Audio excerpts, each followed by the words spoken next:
কয়েকজন এমপি এবং আমাদের ডিন স্যার এটা আমি অর্গানাইজ করেছিলাম। আমার জন্য মানে খুব বড় একটা পাওয়া। আমার লাইফে দুইটা লাইভ ওয়ার্কশপ ছিল আমি যেটা আমাদের ডক্টরদের জন্য করেছিলাম।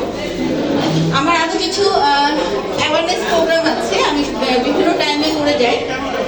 তো আমার একটা বই লেখা, আমি বই হিসেবে লিখেছি আমাদের পোস্ট গ্রাজুয়েট স্টুডেন্টদের জন্য।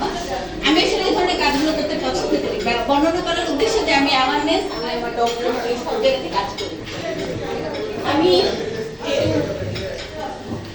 আমরা যদি বলি যে আসলে ব্রেস্ট ক্যান্সার প্রতি 8টা মেয়ে একজনের ক্যান্সার হয়, সুতরাং একটা ছেলে বা একটা মানুষ আমরা যদি চারিপাশে আমাদের 40টা মেয়ে থাকে, মা, খালা, ফুপু,